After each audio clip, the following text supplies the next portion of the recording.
Salam alaikum, j'espère que vous allez bien, vous et toute votre famille. Tout d'abord, vous êtes chez MCKS Family. Aujourd'hui, nous allons parler du mariage.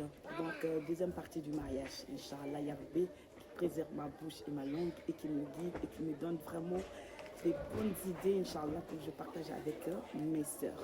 Donc tout d'abord, comme je disais, ma soeur, je te propose, je te suggère d'aller voir ma première vidéo concernant le mariage pour que tu puisses comprendre ce que je vais dire de ma deuxième vidéo. Donc si cela, tu ne le fais pas, c'est pas grave, hein, tu vois cette vidéo et tu pourras aller voir la précédente vidéo concernant le mariage. Donc moi je demandais, je disais que le mariage c'est une adoration. Moi je parle aux croyantes et c'est une grâce. Alhamdulillah, Rabbi Alamin. Donc, le mariage, ce n'est pas une course, le mariage. Ce n'est pas de la concurrence. Donc, quand tu prends l'engagement de te marier, ma soeur, il faut que tu sois certaine que cet engagement n'est pas à prendre à la légère parce que c'est une adoration. Et donc, il faut vraiment que tu sois prête, moralement, physiquement. Bon partenaire, si tu ne te connais pas toi-même personnellement, d'abord, tu dois d'abord t'examiner toi. Est-ce que ton comportement, est-ce que tu seras capable de ne pas dormir les nuits? Parce que quand on est marié et la finalité, on a des descendants, donc tu n'auras plus le temps de dormir. Donc tu vas plus dormir la nuit. Tu auras à te réveiller pour s'occuper des enfants. Donc il faut prendre le temps pour ton mari. Et donc le mariage, c'est une adoration. Même la prière, tu fais ta prière, tu es toi avec Allah. C'est une adoration que tu fais toi avec Allah.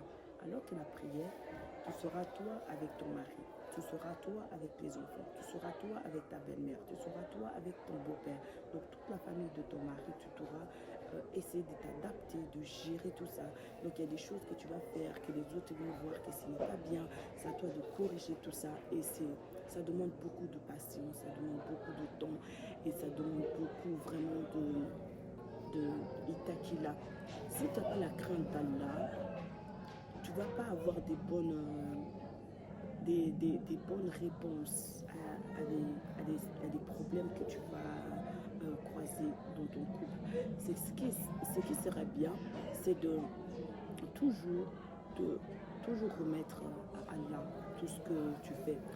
Subhanallah, par exemple, dans le mariage aussi, les gens qui ne sont pas mariés, ils ne seront pas aptes. Même s'ils sont de bonne foi, ils ne seront pas aptes à te conseiller parce qu'ils ne connaissent pas ce qu'est le mariage. Pour parler du mariage, il faut vivre. Il faut être marié et vivre dans le mariage pendant un laps de temps. Là, tu pourras comprendre. Parce que le mariage, ce n'est pas une mince affaire. Le mariage, dans le mariage, ton mari peut avoir des comportements qui te déplaisent. Donc c'est à toi de fermer la porte, c'est-à-dire la porte de la discrétion, la porte de la fidélité. C'est-à-dire qu'une femme, elle doit être fidèle. Donc ce sont des critères qui va donner la solidité dans ton couple. Tu dois être fidèle. Tu ne dois pas trahir ton mari. Tu dois avoir la confiance. Quand la confiance est rompue dans un couple, c'est difficile à revenir parce que même si ton cœur il veut, mais tes pensées vont se refuser. Et donc tout ce qui va se passer dans ta maison, tu es obligé de ne pas les divulguer à l'extérieur, même à ta mère, même à ta maman. Tu ne peux pas dire. Parce que si, admettons, ton mari, il transpire des pieds. Et toi, tu vas aller dire à ta mère, mon mari transpire des pieds. Quelle valeur tu donnes à ton mari? Si ton mari n'a pas assez de moyens, pourquoi tu vas aller dire à ta mère que j'ai pas mangé ça, j'ai pas. Tu vas prendre tes enfants aller manger chez ta mère? Non, tu ne donnes pas la valeur en fait à ton mari. Les hommes, ils aiment plutôt le respect. Une femme qui le respecte, ça suffit. Alhamdulillah, ça suffit. Donc mes sœurs, il faut vraiment s'interroger avant de prendre l'engagement de se marier. Le mariage, c'est pas quelque chose à prendre à la légère. Mais le mariage, des fois, ça peut te faire peur. Pourquoi ça fait peur le mariage? Ça fait peur parce que tu vois les gens, en fait, ils ne sont pas dans l'itakila. Quand tu n'es pas dans le même niveau donc avec ton mari, dans le sens, si ton mari, toi tu pries et que ton mari ne prie pas, vous allez avoir de l'incompréhension de votre couple. Pourquoi? Parce qu'il y a des choses que toi, tu vas voir chez lui qui n'est pas bien pour les enfants, qui est néfaste, et que lui, il ne va pas le comprendre. Donc, le mariage, c'est, oh mon Dieu, c'est une adoration. Et les gens, ils pensent même que, je me dis, il va prendre la décision, par exemple, il va dire, je vais me marier aujourd'hui, c'est pas grave.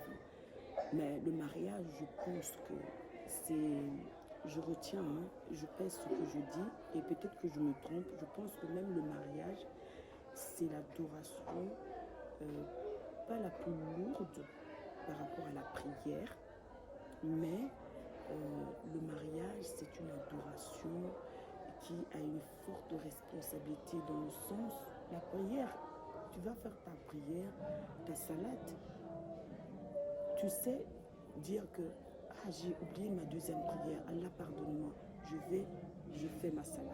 Allah il est tout miséricordieux, il te pardonne. Mais le mariage, quand tu divorces et qu'il y a des enfants pour te reconstruire, c'est banana. On le prend vraiment au second degré, dans le sens parce qu'on n'a pas encore bien, moi je pense, hein, personnellement, hein, je pense qu'on n'a pas encore bien compris cette devoir et cette responsabilité du mariage, parce que le mariage c'est quelque chose, c'est une adoration, c'est banana. C'est une adoration très chargée, très lourde. Et donc, les gens qui aboutissent dans leur mariage positivement, qui sont, entre guillemets, je vais dire, heureux, on n'est pas, puisqu'on n'est pas au paradis, heureux, et qui se sont bien, je vais dire qu'ils se sont à la limite bien, c'est parce qu'ils ont une taquilla.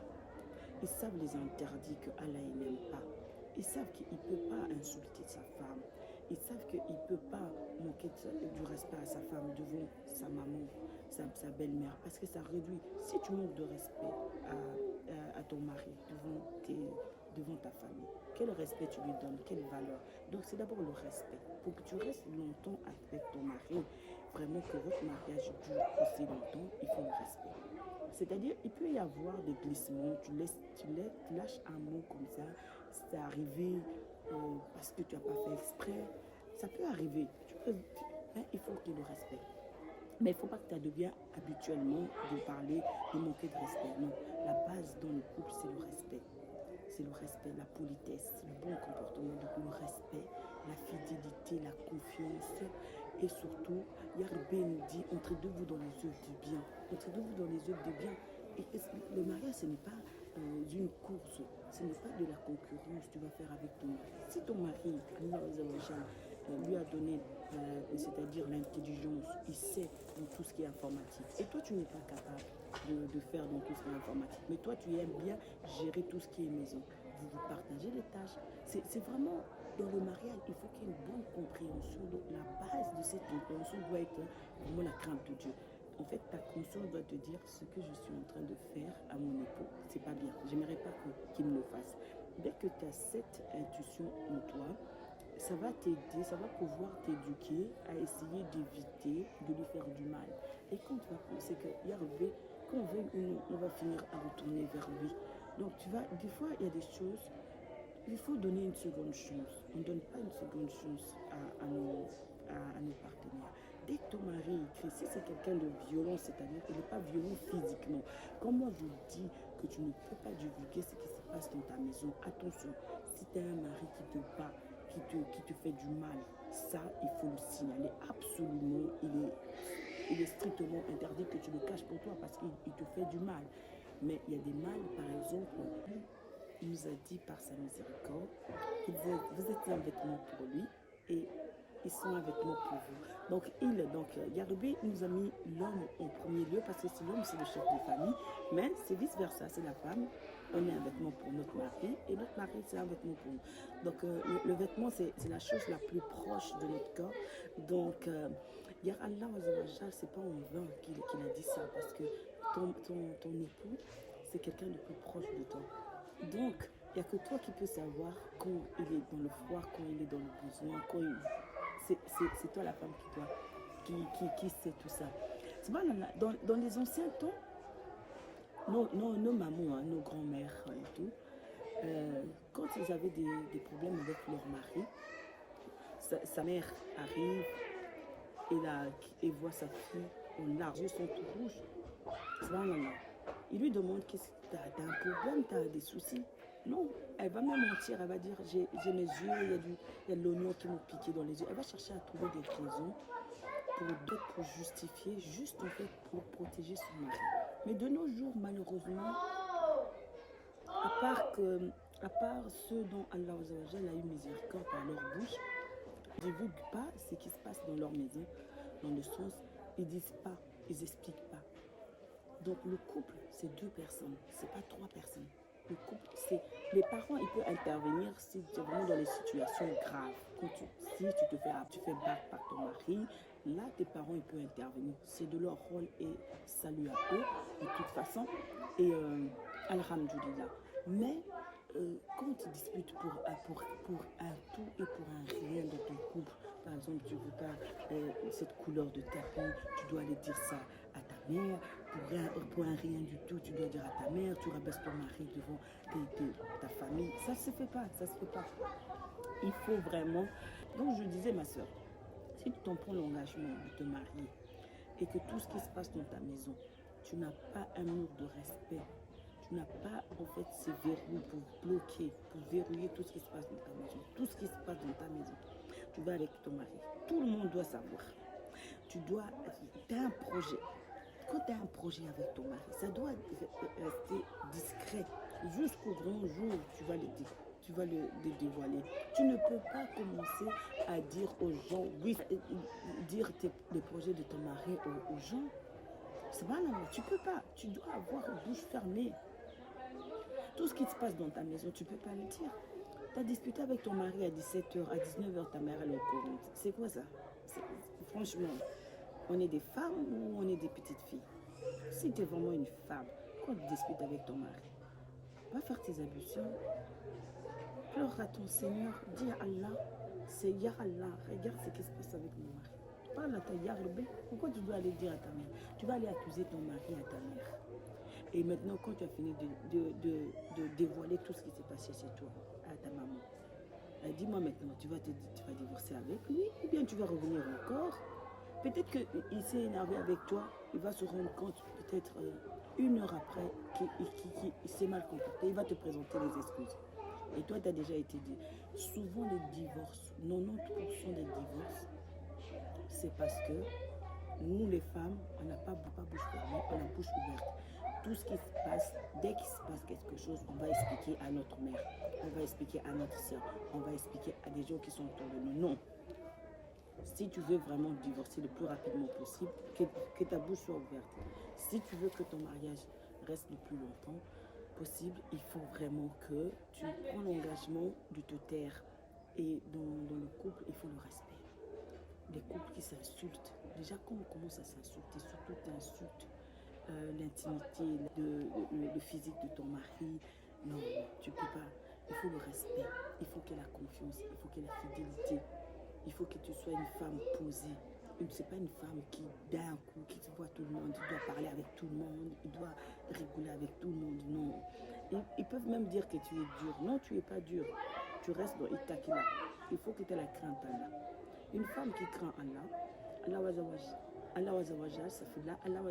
lui donner toujours en fait une subsistance, avoir des solutions.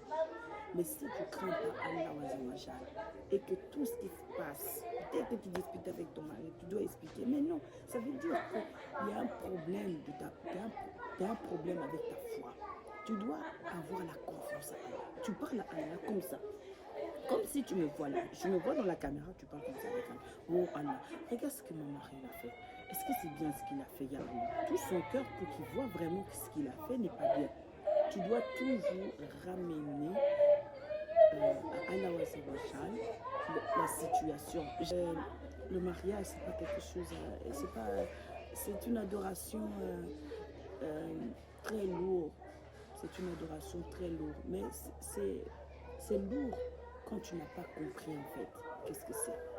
Quand tu comprendras qu'est-ce que c'est, quand tu sauras que c'est quoi la patience, tu dois patienter.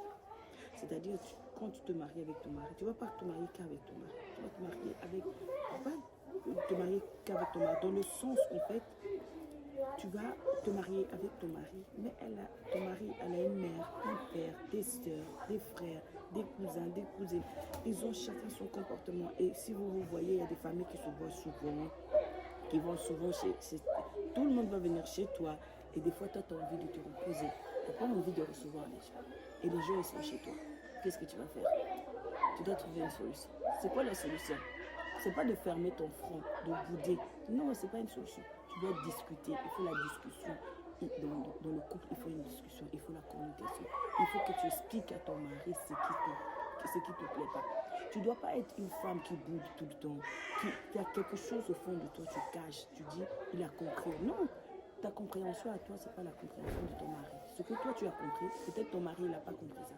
Si tu étais une fille chez toi, quand tu étais toute jeune, tes parents, ils te dormitaient. Ils te disaient, ma chérie, viens t'asseoir, viens manger avec moi. Et ton mari, chez lui, quand il était petit, sa mère ne l'appelait pas, viens mon bébé, viens mon chéri, viens mon petit garçon, qu'Allah te protège. On ne lui faisait pas tous ces flatteries-là. Et tu te maries avec. Et toi, tu es là, tu l'appelles chéri tout le temps. Et lui, il t'appelle rien, il t'appelle pas. Il n'a même pas un petit surnom qu'il te donne. Toi, ça te frustre dans le cœur. Mais cette frustration-là, elle est légitime, mais dans le sens qui n'est pas compréhensible. Il faut que tu comprennes d'abord le passé de ton mari. Il faut que tu comprends, il faut que tu étudies qui est ton mari. Et pour se marier, il faut déjà que tu saches la première des choses. Il faut que tu ailles voir qui sont les familles de ton mari. Et surtout la première personne, c'est sa mère. Avant de te prendre, ma soeur, en fait, je te conseille 5 choses.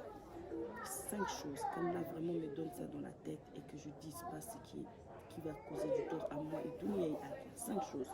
Avant de te prendre l'engagement de te marier, tu dois avoir 5 choses. C'est laquelle? Tu dois se renseigner sur la famille de ton mari. La première personne que tu dois avoir beaucoup plus d'informations, c'est sa mère. Parce que ton mari, les 80% de son comportement qui va refléter dans ta maison viendra de sa maman, de son éducation depuis qu'il est jeune. Deuxième chose, avant de te marier, il faut que tu sois sûre et certaine de cet engagement-là que tu vas prendre. Si tu n'es pas sûre, abadan, ne te marie pas. Troisième des choses, quand tu te maries, il faut que tu vis selon les moyens de ton mari. C'est pas ton mari, il gagne 1500 euros. Toi, tu vas lui demander des choses à 2500 euros. Non, ça ne va pas bien fonctionner dans votre couple. C'est pas parce que ta soeur, son mari gagne 3000 euros, tu veux exiger ton mari qui doit t'acheter des tapis qui coûtent 500 euros alors qu'il gagne que 1500 euros. Quatrième de chose, tu dois avoir